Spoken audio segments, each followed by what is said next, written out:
evening, everyone. Thank you for having me today. I am excited about this topic. The GCL is a project that I have been working on since 2003, believe it or not. So I'm going on to my 21st year, and and I and I am confident that the project is finally moving forward. The first slide that I was going to show is showing the disparity of rails that commuter rails that are existing in our part of the world. If you look at Southeast Pennsylvania, the SEPTA line, as people know it, there are 38 miles of heavy rail. There are 225 miles of commuter rail and 33 miles of light rail. The SEPTA system is an extensive system and essentially takes people from the suburbs of Philadelphia into downtown Philadelphia, Center City. If you look north for the PATH line, it is a comprehensive network of rail system, 15 miles of heavy rail, 532 miles of commuter rail, and 36 miles of light rail. And then you compare those bookends, North Jersey and Southeast Pennsylvania, to what we have in Southern New Jersey, and it's embarrassing almost. If you look at the spider web of rail systems that exist in the north and the spider web that's in Southeast Pennsylvania, and you compare that to our rail system in Southern New Jersey, which is essentially the here we go. The pack, here's the first, this gives you right on cue, Sean, thank you. So you see the blue lines, which is Northern New Jersey, the purple line, which is SEPTA, and the red line, which is Southern New Jersey. Essentially in Southern New Jersey, we have the 14 miles of PATCO, which runs from Lindenwold to 16th and Locust in Philadelphia, 50 miles of commuter line, which is the rail line that runs, and they call it a commuter line, but I think you're hard pressed to call it that because it only runs once in a blue moon. So it makes it difficult for commuting, but essentially goes from 30th Street Station to downtown Atlantic City. And then you have 35 miles of the light rail, the river line. So PATCO is the most heavily used line in Southern New Jersey. At its peak, which was right before the pandemic, 40,000 riders would take that a day. The light rail today, post-pandemic, the river line today has about 8,000 riders, and while it's not extensively used, it is an important commuter line for people in Burlington County into Camden, where you can, at the Walter Rand Transportation Center, shift over to the PATCO line to get into Philadelphia. So the disparity is very clear. We are not getting our fair share of commuter rail in Southern New Jersey. And if you look at the traffic studies of all of the traffic jams on the major highways in New Jersey, you will find that the Route 42 backup, which occurs, I take that every day, and it's exhausting. That traffic backup is the third worst in the state. And part of that reason is because there is not a meaningful rail system that gets people to and from Camden, where in turn they can go to Philadelphia or elsewhere. So that's what started the process 21 years ago, the thought that there needed to be a rail line. Secondly, the expansion, or I'll really call it the explosion of Glassboro College. Glassboro now has 24,000 students and is becoming the major educational hub in our region. So in order to advance the project, there are several component parts to that.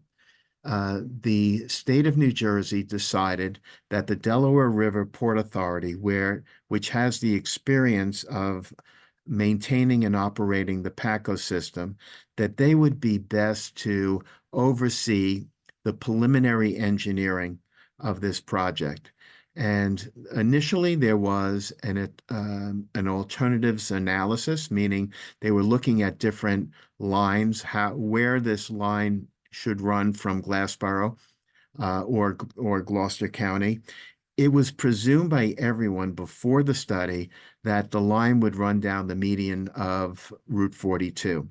Well, it turns out that that was not the best alternative. They found that most new riders, meaning not riders that are currently on Patco, but new riders, it would be best to have a light rail system running from Glassboro directly into Camden and offering economic opportunities for the stations along the line. So what that alternatives analysis decided was that this new line would be an 18-mile passenger rail line between Glassboro and Camden with 14 stations, those stations being starting in Glassboro or ending in Glassboro at Rowan University, Pitman, Sewell, Mantua, Woodbury, Woodbury Heights, Woodbury, Westville, Gloucester City, Camden, ending at the Walter Rand Transportation Center. And parenthetically, the Walter Rand Transportation Center is about to get a $250 million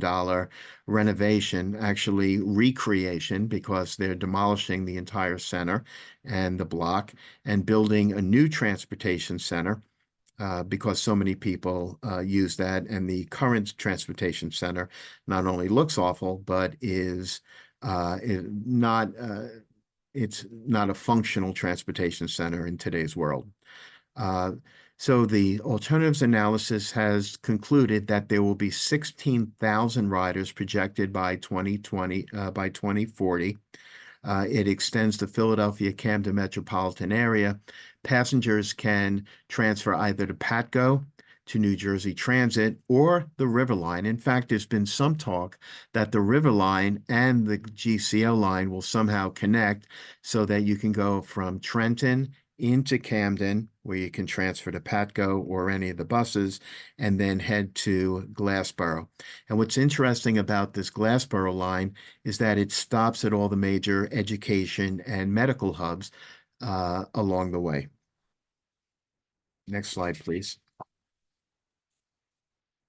So the purpose of the GCL, as I said before, is to obviously improve the transit service along the Glassboro Camden corridor with improving the links between the established communities. And the focus has been on jobs. They're one of the major functions of PATCO or the River Line are to get people who work in the medical and educational fields, the eds and meds, to and from work. And that's also important to have operation during off hours. There's been a lot of talk about closing Patco during the off hours, the early morning hours, but there's always been pushback from the medical institutions. Next slide, please. And what I was saying, that the train service for the GCL will operate between 5 a.m. and 12 a.m., 7 days a week. Every train, there'll be a train every 15 minutes during the peak and off-peak hours, and trains every 30 minutes during the late evening, and again, 16,000 riders. You can see from the estimated time travels, Glassboro to Woodbury to Camden. It'll take approximately from Glassboro to Camden, that's beginning to end or end to the beginning, will take no more than 40 minutes. And I can tell you from experience that getting from Winslow, where I live, to Camden, which I do every day, takes a lot longer than 40 minutes during rush hour. Next slide, please.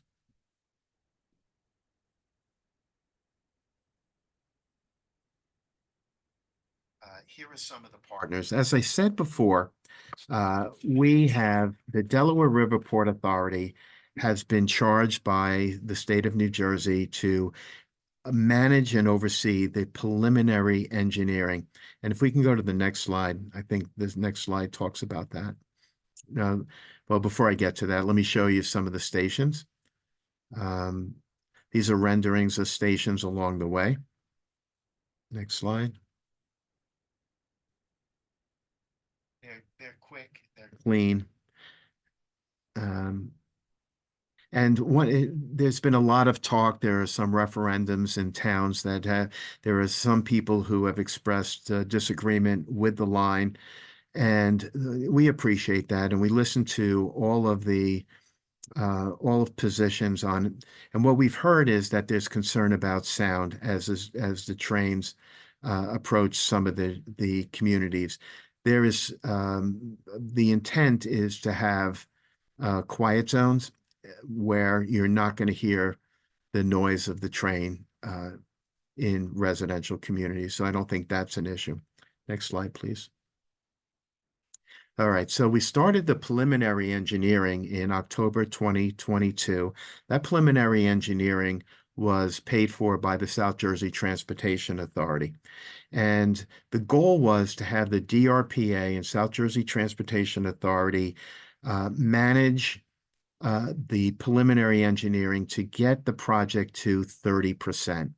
And I'm not an engineer, so I don't exactly know what 30% means, other than it gets the project ready for an RFP to find a private sector operator to operate the train. And the balance of the engineering in conjunction with the construction will be completed in coordination with a private sector company. By example, Bombardier is the company that New Jersey Transit contracts with to operate the River Line. So it's a public-private sector partnership. And the preliminary engineering is close to being completed, not quite there yet. There's talk amongst the DRPA and the engineers that they really want to get it to the best place possible. So when there's an RFP that goes to for competition, that there is a project that is ready for final design and construction. Next slide, please. And if all goes well and we stay on course, big issue is going to be New Jersey Transit, which has taken ownership of the project and will be responsible for procurement of a private sector operator. If all goes well, we hope that the project will be completed and operating by 2028. And we have a website which is devoted to the GCL. That website is Glassboro-Camden Line, all one word, .com. And that is where the GCL project. We hope that that this organization and the membership supports the GCL. I think it's one of the most important transportation projects in our lifetime, and we're hoping to bring it to fruition. It's been a long time coming, but I think it'll be worth it at the end. Thank you.